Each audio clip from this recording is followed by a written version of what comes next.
Ya halo teman-teman, balik lagi bareng gue Nurul Fauzi di channel Al Story G. Drop it.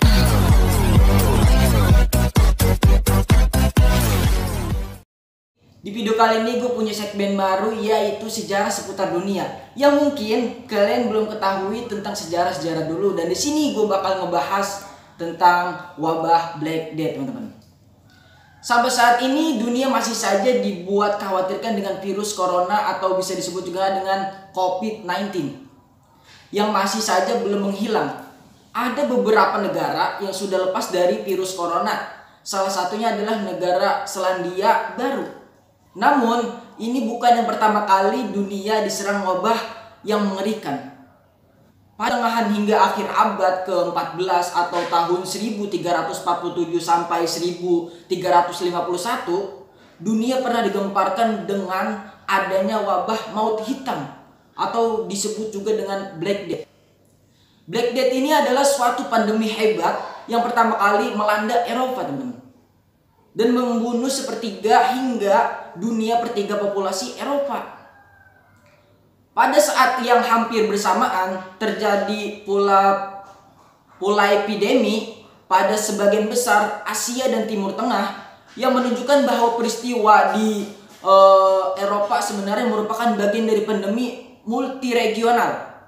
Jika termasuk Timur Tengah, India dan Tiongkok, maut hitam telah merenggut sedikitnya 75 juta nyawa. Penyakit yang sama diduga kembali melanda Eropa pada setiap generasi dengan perbedaan intensitas dan tingkat fasilitas yang berbeda. Hingga abad 1700 ribuan, beberapa wabah penting yang muncul kemudian antara lain wabah Italia pada tahun 1629 sampai 1631. Wabah besar di London pada tahun 1645 atau sampai 1666.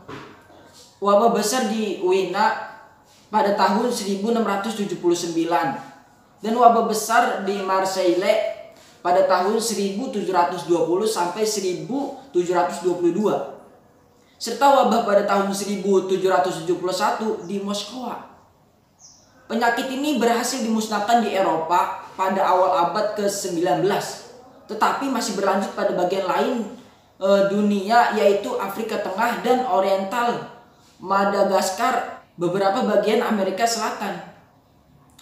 Maut hitam menimbulkan akibat drastis terhadap populasi Eropa serta mengubah struktur sosial Eropa. Wabah ini mengakibatkan perburuan dan pembunuh terhadap kaum minoritas seperti Yahudi, pendatang, pengemis, serta penderita lepra.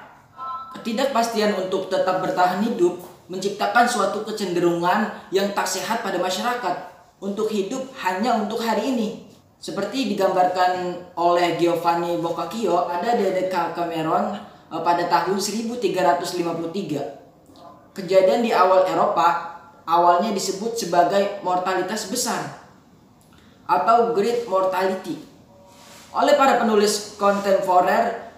Namanya yaitu maut hitam. Umumnya dianggap berasal dari gejala khas dari penyakit ini yang disebut acral necrosis, di mana kulit penderita menjadi menghitam karena pendarahan subdermal. Catatan sejarah telah membuat sebagian besar ilmuwan meyakini bahwa maut hitam adalah suatu serangan wabah bubonik yang disebabkan bakteri Yersinia pestis dan disebarkan oleh lalat dengan bantuan hewan seperti tikus rumah atau ratus-ratus. Walaupun ada juga kalangan yang menyaksikan kebenaran hal ini. Selama ribuan tahun tidak ada penyakit epidemi. Namun ketika orang-orang mulai tinggal di kota, infeksi bisa menyebar dengan lebih mudah. Ketika pedagang dan tentara melakukan perjalanan dari kota ke kota, mereka membawa bakteri dan virus bersama mereka dan menyebarkan infeksi ke populasi baru. Anak-anak dalam bahaya terbesar karena hingga abad ke-19, 50% anak meninggal sebelum usia 5 tahun. Terdapat beberapa teori mengenai asal dari wabah ini. Salah satu teori yang paling tua adalah bahwa maut hitam berasal dari dataran Septa di Asia Tengah. Dari daerah ini menyebar menuju Eropa melalui jalur sutra dibawa oleh tentara dan pedagang Mongol. Wabah ini menyebar di Asia dan merebak provinsi Hubei, Cina. Pada tahun 1334, maut hitam di Eropa pertama kali dilaporkan berada di kota Kaffa yang berada di Crimea pada tahun 1347. Antara 1346 dan 1350, lebih dari sepertiga penduduk Eropa tewas oleh wabah pes atau Black Death. Wabah penyakit ini muncul melalui 3 varian penularan.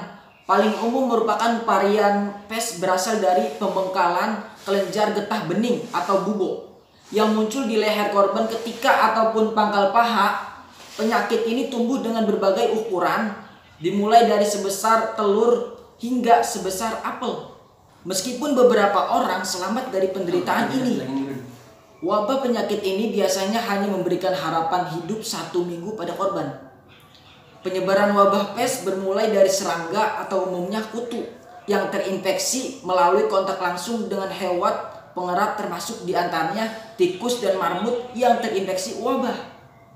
Setelah tikus tersebut mati, kutu menggigit tikus dan menyebarkannya kepada manusia. Varian kedua merupakan wabah pneumonia yang menyerang sistem pernapasan dan disebarkan hanya dengan menghirup udara yang dihembuskan melalui korban. Wabah penyakit ini jatuh lebih mematikan dibanding wabah pes. Harapan hidup hanya dapat diukur dalam 1 atau 2 hari. Varian ketiga merupakan penularan wabah septikemia. Wabah ini menyerang sistem darah, berbeda dengan kedua wabah lainnya. Varian ini dapat menyebar melalui gigitan serangga atau hewan pengerat yang telah terinfeksi atau melalui kontak dengan manusia yang telah terinfeksi lainnya. Tingkat kematian dari wabah ini sangat bervariasi di seluruh daerah dan berbeda tergantung sumbernya. Diperkiraan wabah ini membunuh kurang lebih 200 juta orang pada abad ke-14. Wabah ini membunuh sekitar 40% populasi Mesir pada saat itu. Setengah populasi penduduk Paris meninggal se-Italia, kehilangan populasinya dari 110.000 orang pada tahun 1338 menjadi sekitar 50.000 orang pada tahun 1351. 60% penduduk Hamburg dan Bremen meninggal sebelum tahun 1350. Terdapat sekitar 170.000 penduduk di Jerman dan angka ini berkurang hampir 40.000 pada 1450-an. Pada tahun 1348, wabah ini menyebar dengan sangat cepat. Sebelum para dokter atau pemerintah dapat mengetahui asal wabah tersebut, populasi Eropa telah berkurang sepertiganya. Pada kotak yang padat sangat umum, ketika setengah penduduknya meninggal karena wabah, orang Eropa yang tinggal di daerah yang terisolasi tidak mengalami kerugian separah yang di kota. Salah satu yang tingkat kematiannya juga tinggi adalah rahib dan binarawan, karena biasanya mereka yang merawat korban maut hitam. Mungkin teman-teman di antaranya yang belum mengetahui soal Black Death ini, kalian bisa tahu sejarah-sejarahnya di website Wikipedia, teman-teman. Kalian tinggal scroll itu, dan di sini gue ngebahas tentang intinya aja, teman-teman, enggak sepenuhnya.